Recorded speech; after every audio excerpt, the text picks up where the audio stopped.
Funding for this program is provided by... Additional funding provided by...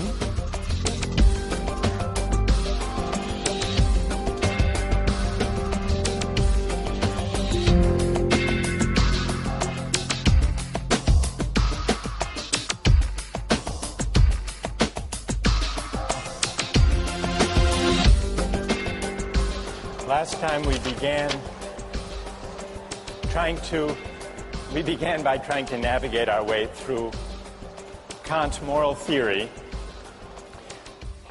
Now, fully to make sense of Kant's moral theory in the groundwork requires that we be able to answer three questions. How can duty and autonomy go together? What's the great dignity in answering to duty? It would seem that these two ideas are opposed, duty and autonomy. What's Kant's answer to that? Need someone here to speak up on Kant's behalf. Does he have an answer?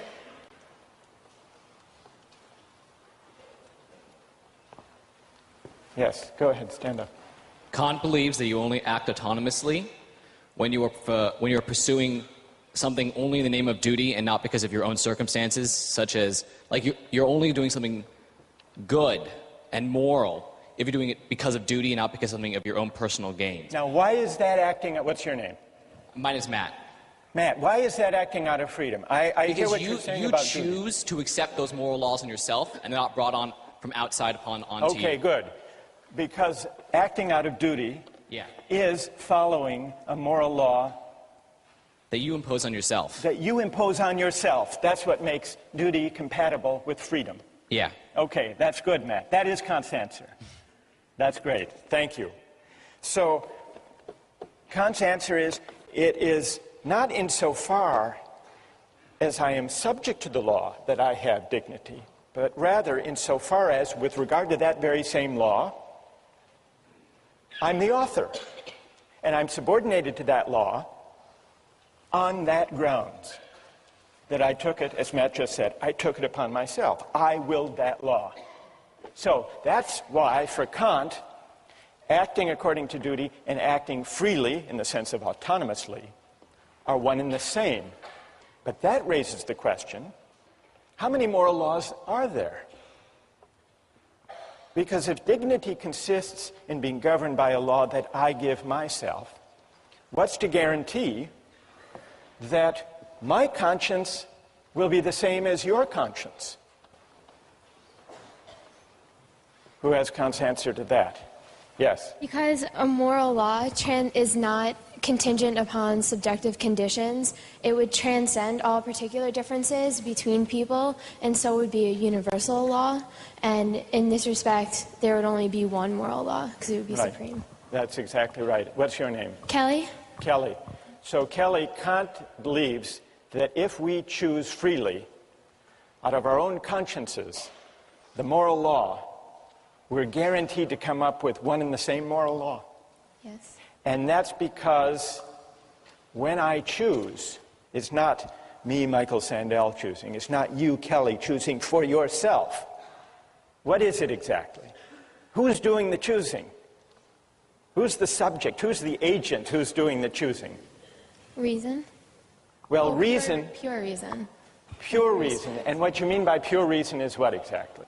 Well, pure reason is, like we were saying before, not subject to any external conditions that may be imposed on it. Good. So.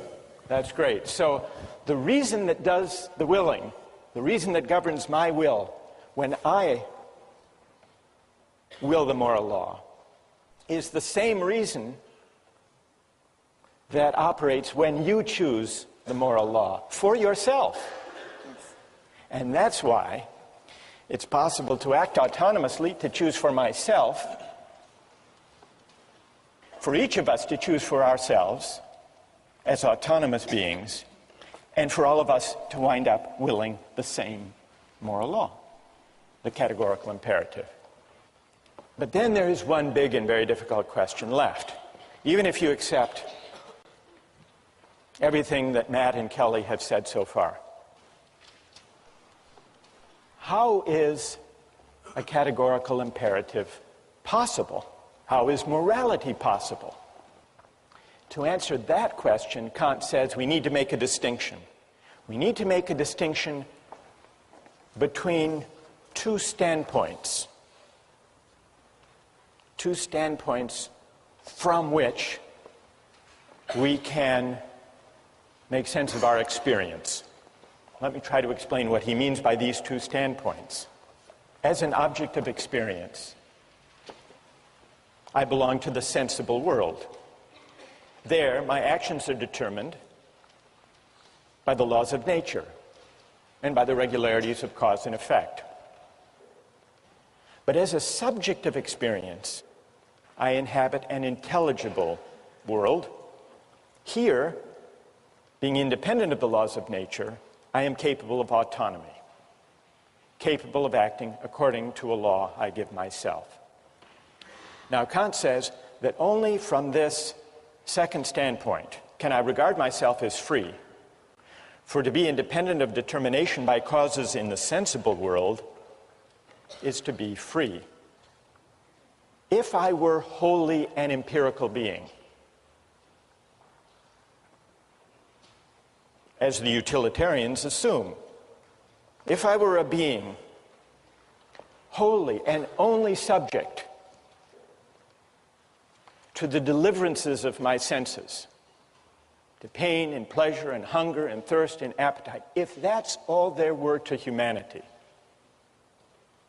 we wouldn't be capable of freedom, Kant reasons. Because in that case, every exercise of will would be conditioned by the desire for some object.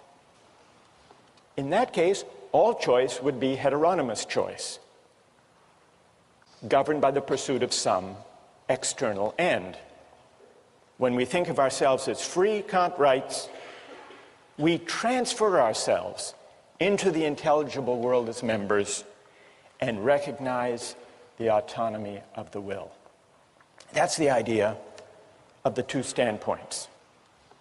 So, how are categorical imperatives possible?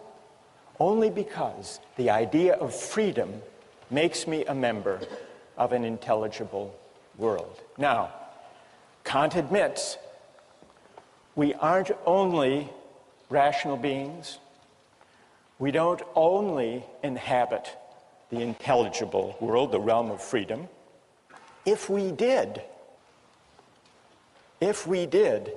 then all of our actions would invariably accord with the autonomy of the will. But precisely because we inhabit simultaneously the two standpoints, the two realms, the realm of freedom and the realm of necessity, precisely because we inhabit both realms, there is always potentially a gap between what we do and what we ought to do, between is and ought. Another way of putting this point, and this is the point with which Kant concludes the groundwork, morality is not empirical. Whatever you see in the world, whatever you discover through science, can't decide moral questions. Morality stands at a certain distance from the world, from the empirical world. And that's why no science could deliver moral truth. Now, I want to test Kant's moral theory with the hardest possible case, a case that he raises, the case of the murderer at the door. Kant says that lying is wrong. We all know that. We've discussed why. Lying is at odds with the categorical imperative. A French philosopher, Benjamin Constant, wrote an article responding to the groundwork where he said this absolute prohibition on lying is wrong. It can't be right. What if a murderer came to your door looking for your friend who was hiding in your house. And the murderer asked you, point blank,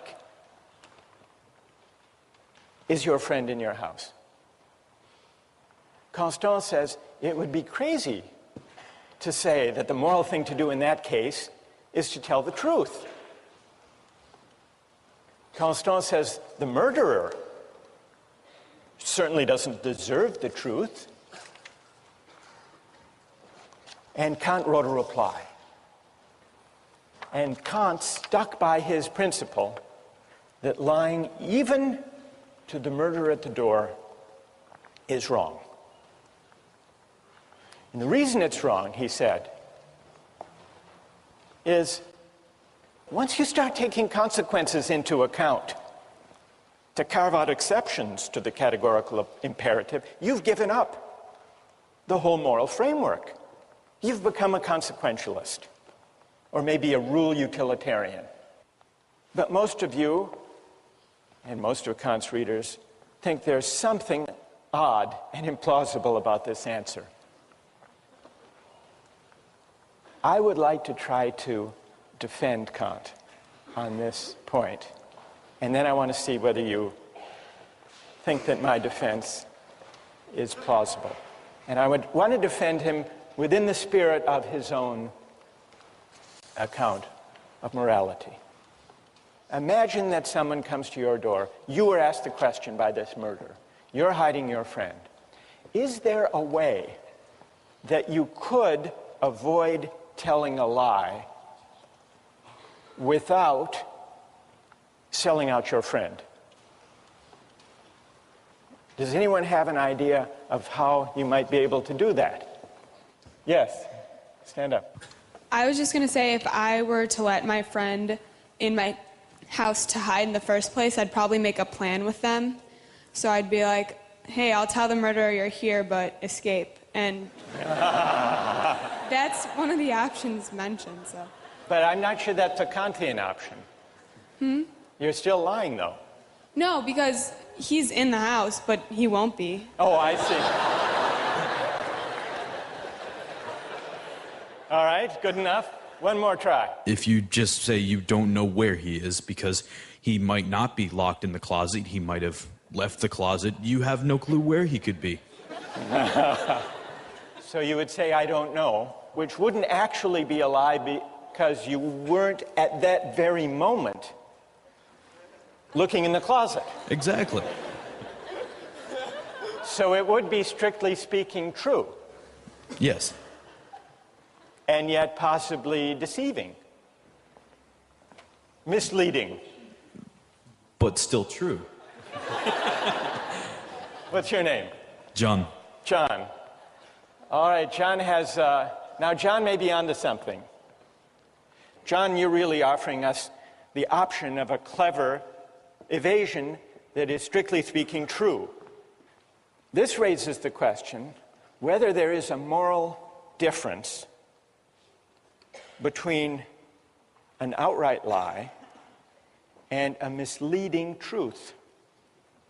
From Kant's point of view, there actually is a world of difference between a lie and a misleading truth. Why is that? Even though both might have the same consequences. But then remember, Kant doesn't base morality on consequences. He bases it on formal adherence to the moral law. Now, sometimes in ordinary life, we make exceptions for the general rule against lying with a white lie. What is a white lie? It's a lie to avoid hurting someone's feelings, for example. It's a lie that we think of as justified by the consequences. Now, Kant could not endorse a white lie, but perhaps he could endorse a misleading truth. Suppose someone gives you a tie as a gift, and you open the box, and it's just awful. What do you say? Thank you. You could say thank you. But they're waiting to see what you think of it. Or they ask you, what do you think of it? You could tell a white lie and say, it's beautiful. but that wouldn't be permissible from Kant's point of view. Could you say, not a white lie, but a misleading truth? You open the box and you say, I've never seen a tie like that before. Thank you. You shouldn't have. That's good.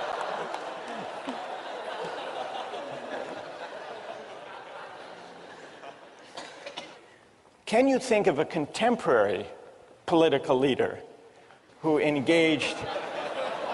You can? Who are you thinking of? Remember the whole carefully worded denials in the Monica Lewinsky affair of Bill Clinton. Now, those denials actually became the subject of very explicit debate and argument during the impeachment hearings. Take a look at the following excerpts from Bill Clinton. Is there something, do you think, morally at stake in the distinction between a lie and a misleading, carefully couched truth? I want to say one thing to the American people. I want you to listen to me. I'm going to say this again. I did not have sexual relations with that woman, Miss Lewinsky. I never told anybody to lie, not a single time, never. These allegations are false. Did he lie to the American people when he said, I never had sex with that woman? You know, he doesn't believe he did, and because of the... Let me explain. May I explain, Congressman? What he said was to the American people that he did not have sexual relations. And I understand you're not going to like this, Congressman, because you will see it as a hair-splitting, evasive answer. But in his own mind, his definition was not... Okay, I understand that argument. Okay. All right. So there you have the exchange. Now, at the time, you may have thought this was just a legalistic, hair-splitting exchange between a Republican who wanted to impeach Clinton and the lawyer who was trying to defend him. But now, in the light of Kant, do you think there is something morally at stake in the distinction between a lie and an evasion, a true but misleading statement? I'd like to hear from defenders of Kant, people who think there is a distinction. Are you ready to defend Kant? Well, I think when you try to say that lying and misleading truths are the same thing, you're basing it on a consequentialist argument, which is that they achieve the same thing. But the fact of the matter is, you told the truth, and you intended that people would believe what you were saying, which was the truth, which means it is not morally the same as telling a lie and intending that they believe it is the truth, even though it's not true. Good. What's your name? Diana. So Diana says that Kant has a point here. And it's a point that might even come to the aid of Bill Clinton. And that is, well, what about that? Someone over here. For Kant, motivation is key. So if you give to someone because primarily you want to feel good about yourself, Kant would say that has no moral worth. Well, with this, the motivation is the same. It's to sort of mislead someone, it's to lie, it's to sort of throw them off the track, and the motivation is the same. So there should be no difference. Okay, good. So here, isn't the motive the same, Diana? What do you say to this argument that, well, the motive is the same? In both cases, there is the attempt, or at least the hope, that one's pursuer will be misled. Well, you could look at it that way, but I think that the fact is that your immediate motive is that they should believe you. The ultimate consequence of that is that they might be deceived and not find out what was going on. But your immediate motive is that they should believe you because you're telling the truth. May I help a little? Sure. You and Kant. Why don't you say, and what's your name? I'm sorry. What? Why don't you say to Wesley, it's not exactly the case that the motive in both cases is to mislead. They're hoping that the person will be misled by the statement,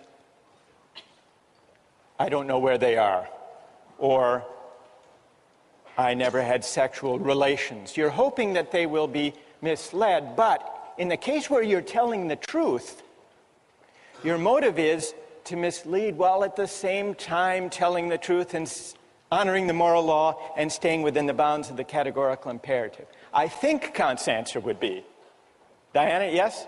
Yes. You like that? I do. Okay, so I think Kant's answer would be, unlike a falsehood, unlike a lie, a misleading truth pays a certain homage to duty. And the homage it pays to duty is what justifies that even the work of evasion. Diana, yes? You like? Okay. And so there is some element of respect for the dignity of the moral law in the careful evasion, because Clinton could have told an outright lie, but he didn't. And so I think Kant's insight here is in the carefully couched but true evasion. There is a kind of homage to the dignity of the moral law that is not present in the outright lie. And that, Wesley, is part of the motive. It's part of the motive. Yes, I hope he will be misled. I hope the murderer will run down the road or go to the mall looking for my friend instead of the closet. I hope that will be the effect. I can't control that. I can't control the consequences. But what I can control is standing by and honoring, however I pursue the ends I hope will unfold, to do so in a way that is consistent with respect for the moral law. Wesley, I don't think, is entirely persuaded, but at least this discussion brings out some of what's at stake, what's morally at stake in Kant's notion of the categorical imperative.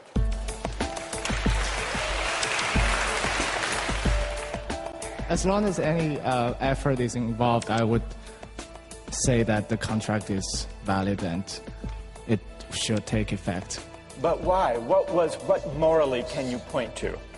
For example, two people agree to be married, and one suddenly calls the other in 2 minutes say, I changed my mind. Does the contract have obligation on both sides? Well, I'm tempted to say no. Fine.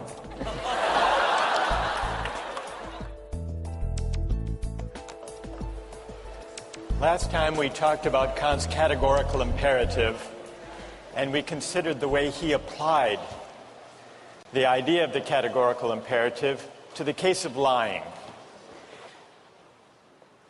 I want to turn briefly to one other application of Kant's moral theory, and that's his political theory.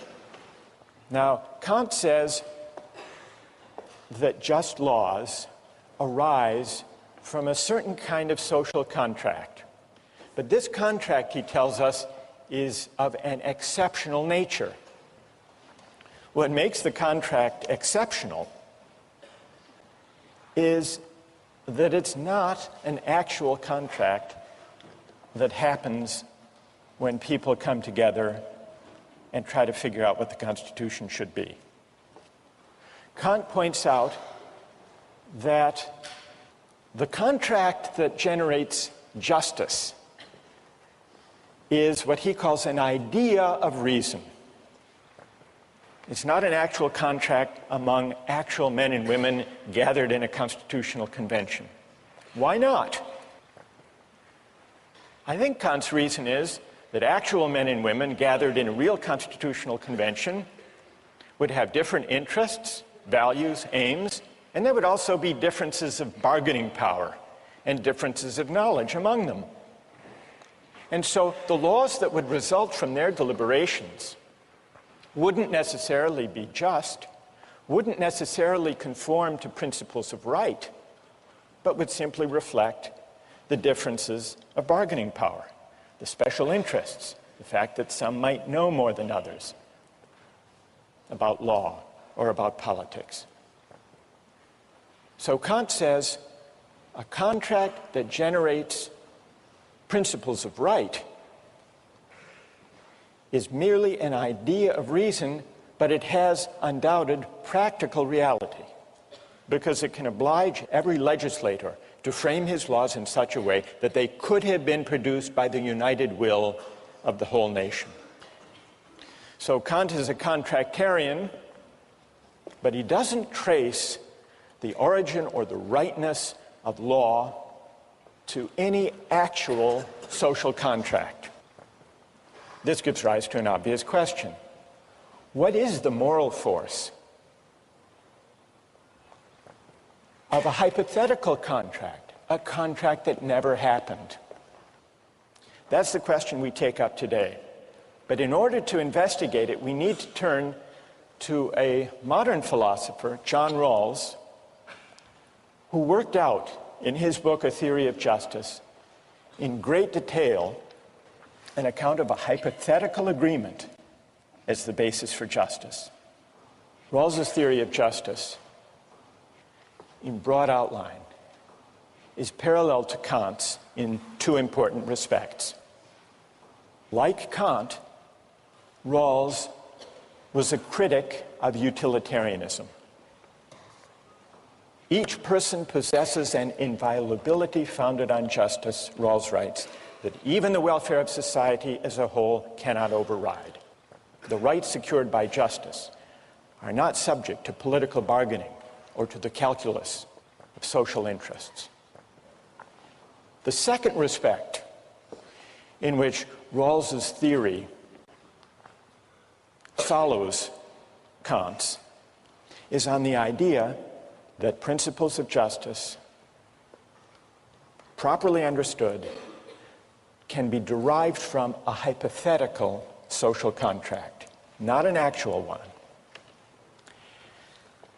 And Rawls works this out in fascinating detail with the device of what he calls the veil of ignorance. The way to arrive at the rights, the basic rights that we must respect, the basic framework of rights and duties, is to imagine that we were gathered together trying to choose the principles to govern our collective lives without knowing certain important particular facts about ourselves. That's the idea of the veil of ignorance.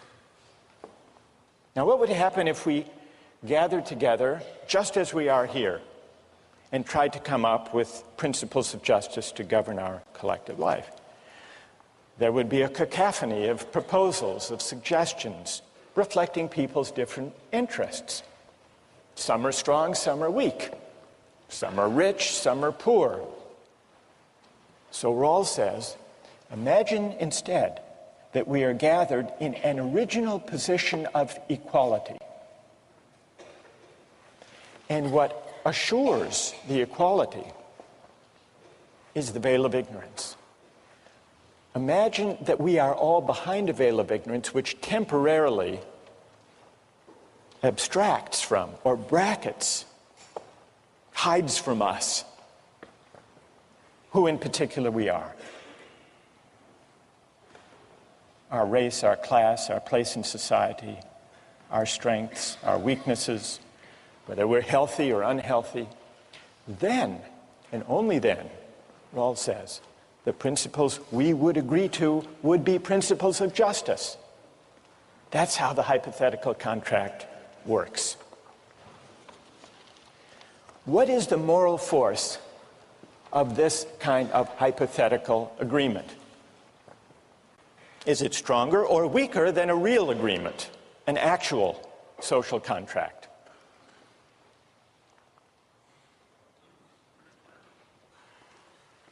In order to answer that question, we have to look hard at the moral force of actual contracts. There are really two questions here. One of them is, how do actual contracts bind me or obligate me? Question number one.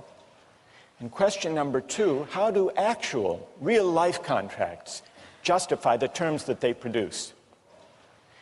If you think about it, this is in line with Rawls and Kant, the answer to the second question, how do actual contracts justify the terms that they produce, the answer is they don't. At least not on their own. Actual contracts are not self-sufficient moral instruments. Of any actual contract or agreement, it can always be asked, is it fair what they agreed to? The fact of the agreement never guarantees the fairness of the agreement. And we know this by looking at our own constitutional convention. It produced a constitution that permitted slavery to persist. It was agreed to, it was an actual contract, but that doesn't establish that the laws agreed to, all of them, were just. Well, then what is the moral force of actual contracts? To the extent that they bind us, they obligate in 2 ways. Suppose, maybe here it would help to take an example. We make an agreement, a commercial agreement. I promise to pay you $100 if you will go harvest and bring to me 100 lobsters. We make a deal. You go out and harvest them and bring them to me. I eat the lobsters, serve them to my friends, and then I don't pay. And you say, but you're obligated. And I say, why? What do you say? Well, we had a deal.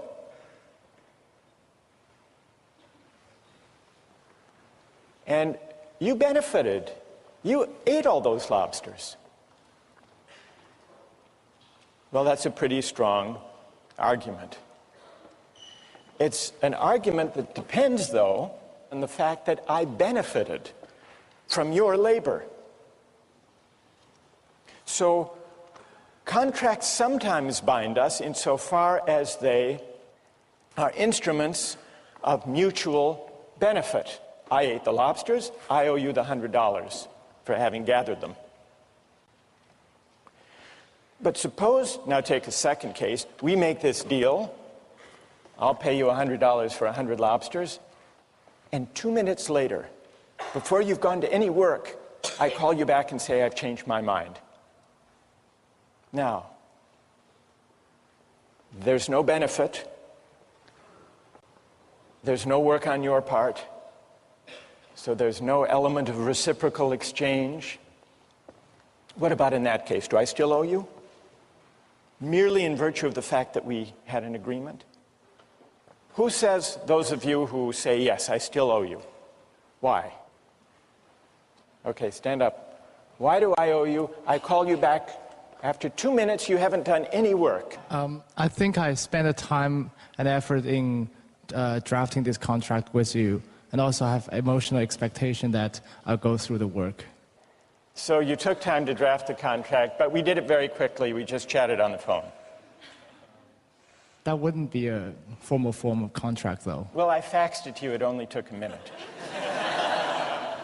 As long as any effort is involved, I would say that the contract is valid and it should take effect. But why? What morally can you point to that obligates me? I admit that I agreed, but you didn't go to any work. I didn't enjoy any benefit.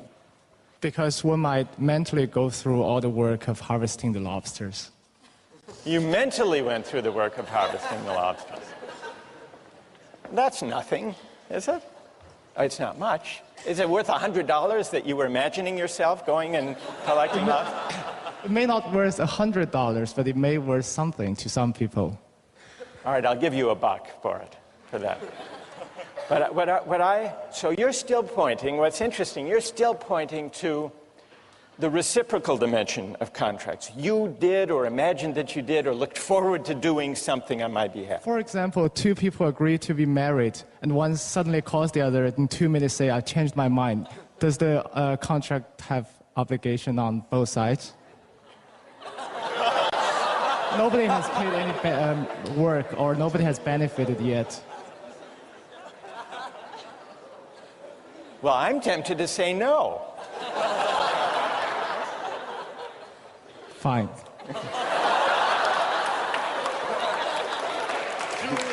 All right. What's your name? Julian. Thank you, Julian. All right. That was good. Now, is there anyone who agrees with Julian that I still owe the money? For any other reason now, go ahead. Stand up. I think if you back out, it sort of cheapens the institution of contracts. Good, but why? Why does it? Well, I think this is kind of Kantian, but there's a certain intrinsic value in being able to make contracts and having, knowing that people will expect that you'll go through with that. Good. It would cheapen the whole idea of contracts, which has to do with taking an obligation on myself. Is that the idea? Yeah, I think so. What's your name? Adam. So Adam points instead not to any reciprocal benefit or mutual exchange, but to the mere fact of the agreement itself. We see here there are really two different ways in which actual contracts generate obligations. One has to do with the act of consent as a voluntary act. And it points, Adam said this was a Kantian idea, and I think he's right, because it points to the ideal of autonomy. When I make a contract, the obligation is one that is self-imposed. And that carries a certain moral weight, independent of other considerations. And then there's a second element of the moral force of contract arguments, which has to do with the sense in which actual contracts are instruments of mutual benefit, and this points toward the ideal of reciprocity. That obligation can arise, I can have an obligation to you, insofar as you do something for me. Now, we're investigating the moral force and also the moral limits of actual contracts. And here I would like to advance an argument about the moral limits of actual contracts. Now that we know what moral ingredients do the work when people come together and say, I will do this if you do that. I would like to argue first that the fact that two people agree to some exchange does not mean that the terms of their agreement are fair. When my two sons were young, they collected baseball cards and traded them. And there is a 2-year age difference between them, and so I had to institute a rule about the trades that no trade was complete until I had approved it. And the reason is obvious. The older one knew more about the value of these cards, and so would take advantage of the younger one. So that's why I had to review it to make sure that the agreements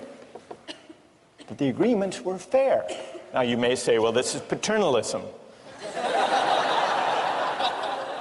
Of course it was. That's what paternalism is for, that kind of thing. So what does this show? What does the baseball card example show? The fact of an agreement is not sufficient to establish the fairness of the terms. I read some years ago of a case in Chicago. There was an elderly widow, an 84-year-old widow named Rose, who had a problem in her apartment with a leaky toilet. And she signed a contract with an unscrupulous contractor who offered to repair her leaky toilet in exchange for $50,000. But she had agreed. She was of sound mind, maybe terribly naive and unfamiliar with the price of plumbing. She had made this agreement. Luckily, it was discovered. She went to the bank and asked to withdraw $25,000. And the teller said, "What do you need all of that money for?" And she said, "Well, I have a leaky toilet." And the teller called authorities, and they discovered this unscrupulous contractor. Now, I suspect that even the most ardent contractarians in the room will agree that the fact of this woman's agreement is not a sufficient condition of the agreement being fair. Is there anyone who will dispute that?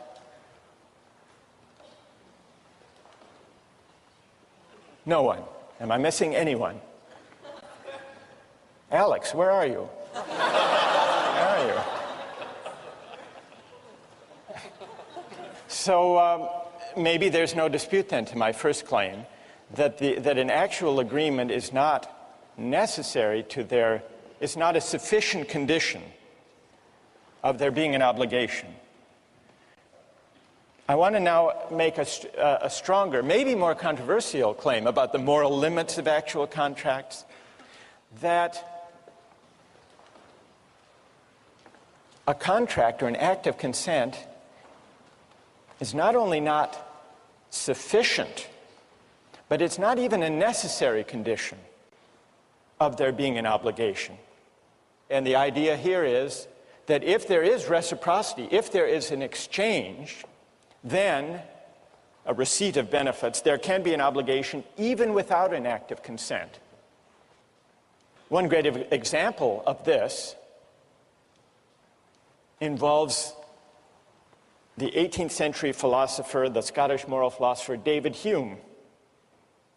When he was young, Hume wrote a book arguing against Locke's idea of an original social contract. Hume heaped scorn on this contractarian idea. He said it was a philosophical fiction, one of the most mysterious and incomprehensible operations that can possibly be imagined, this idea of the social contract. Many years later, when he was 62 years old, Hume had an experience that put to the test his rejection of consent as the basis of obligation. Hume had a house in Edinburgh. He rented it to his friend, James Boswell, who in turn sublet it to a subtenant. The subtenant decided that the house needed some repairs and a paint job. He hired a contractor to do the work. The painter did the work and sent the bill to Hume. Hume refused to pay on the grounds that he hadn't consented. He hadn't hired the painter. The case went to court. The contractor said, "It's true, Hume didn't agree, but the house needed a painting, and I gave it a very good one." Hume thought this was a bad argument. The only argument this painter makes is that the work was necessary to be done, but this is no good answer because by the same rule, this painter may go through every house in Edinburgh and do what he thinks proper to be done without the landlord's consent and give the same reason, that the work was necessary and that the house was the better for it. So Hume didn't like the theory that there could be obligation to repay a benefit without consent, but the defense failed and he had to pay. Let me give you one other example of the distinction between the consent-based aspect of obligations and the benefit-based aspect, and how they're sometimes run together. This is based on a personal experience. Some years ago, I was driving across the country with some friends, and we found ourselves in the middle of nowhere in Hammond, Indiana. We stopped at a rest stop and got out of the car, and when we came back, our car wouldn't start. None of us knew much about cars. We didn't really know what to do until we noticed that in the parking lot, driving up next to us, was a van, and on the side it said Sam's Mobile Repair Van. And out of the van came a man, presumably Sam, and he came up to us and he said, "Can I help you? Here's how I work. I work by the hour for $50 an hour. If I fix your car in 5 minutes, you owe me the $50. And if I work on your car for an hour and can't fix it, you'll still owe me the $50. So I said, "Well, what is the likelihood that you'll be able to fix the car?" And he didn't answer, but he did start poking around under the steering column. Short time passed. He emerged from under the steering column and said, "There's nothing wrong with the ignition system, but you still have 45 minutes left. Should I look under the hood?" I said, "Wait a minute. I haven't hired you. We haven't made any agreement." And then he became very angry, and he said, "Do you mean to say that if I had fixed your car while I was working under the steering column, that you wouldn't have paid me?" And I said, "That's a different question."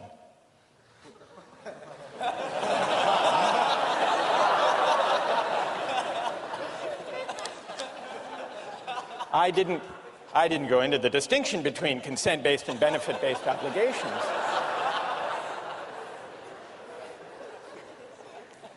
But I think he had the intuition that if he had fixed it while he was poking around, that I would have owed him the $50. I shared that intuition. I would have. But he inferred from that, this was the fallacy in the reasoning that I think lay behind his anger, he inferred from that fact that therefore, implicitly, we had an agreement. But that, it seems to me, is a mistake. It's a mistake that fails to recognize the distinction between these two different aspects of contract arguments. Yes, I agree, I would have owed him $50 if he had repaired my car during that time. Not because we had made any agreement, we hadn't. But simply because if he had fixed my car, he would have conferred on me a benefit for which I would have owed him in the name of reciprocity and fairness. So here's another example of the distinction between these two different kinds of arguments, these two different aspects of the morality of contract. Now, I want to hear how many think I was in the right in that case. That's reassuring. Is there anyone who thinks I was in the wrong? Anyone? You do? Why? Go ahead. Isn't the problem with this is that any benefit is inherently subjectively defined? I mean, what if you wanted your car broken and he had fixed it? I mean... No, I didn't want it broken. Yeah, in this case. I mean... Who would? Who would? I don't know, someone. I mean, what if Hume, what if the painter had painted his house blue, but he hated the color blue? I mean, you have to sort of define what your benefit is before the person does it. Well, all right, so what would you conclude from that, though, for the larger issue here? Would you conclude that, therefore, consent is a necessary condition of there being an obligation? Absolutely. You would? What's your name? Nate. Because otherwise, how can we know, Nate says, whether there has been an exchange of equivalent or fair benefits? Unless we have the subjective valuation, which may vary one person to the next of the situation. All right, that's a fair challenge. Let me put to you one other example in order to test the relation between these two aspects of the morality of contract. Suppose I get married, and suppose I discover that after 20 years of faithfulness on my part, every year on our trip across the country, my wife has been seeing another man, a man with a van on the Indiana Toll Road. This part is completely made up, by the way. Wouldn't I have two different reasons for moral outrage? One reason could be we had an agreement. She broke her promise, referring to the fact of her consent. But I would also have a second ground for moral outrage, having nothing to do with the contract as such. But I've been so faithful for my part. Surely I deserve better than this. Is this what I'm due in return? And so on. So that would point to the element of reciprocity. Each reason has an independent moral force. That's the general point. And you can see this if you imagine a slight variation on the marriage case. Suppose we hadn't been married for 20 years. Suppose we were just married and that the betrayal occurred on the way to our honeymoon in Hammond, Indiana. After the contract has been made, but before there is any history of performance on my part. Performance of the contract, I mean.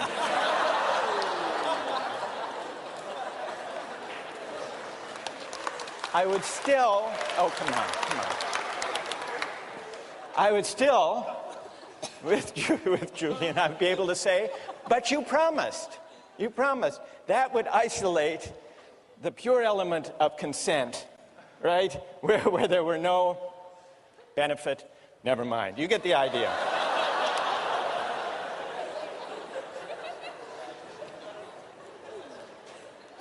Here's the main idea. Actual contracts have their moral force in virtue of two distinguishable ideals: autonomy and reciprocity. But in real life, every actual contract may fall short, may fail to realize the ideals that give contracts their moral force in the first place.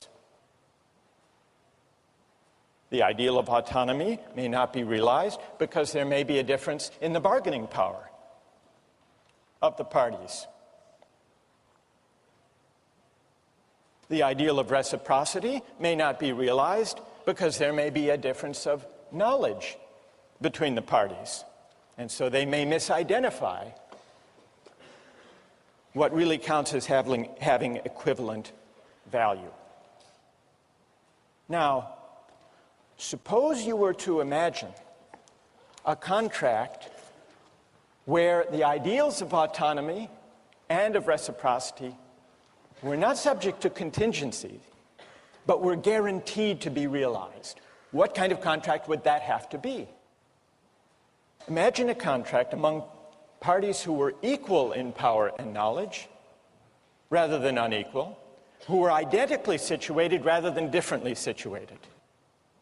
That is the idea behind Rawls's claim that the way to think about justice is from the standpoint of a hypothetical contract behind a veil of ignorance that creates a condition of equality by ruling out or enabling us to forget for the moment the differences in power and knowledge that could, even in principle, lead to unfair results. This is why, for Kant and for Rawls, a hypothetical contract among equals is the only way to think about principles of justice. What will those principles be? That's the question we'll turn to next time.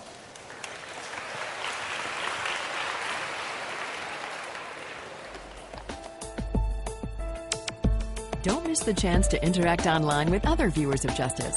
Join the conversation, take a pop quiz, watch lectures you've missed, and learn a lot more. Visit justiceharvard.org. It's the right thing to do.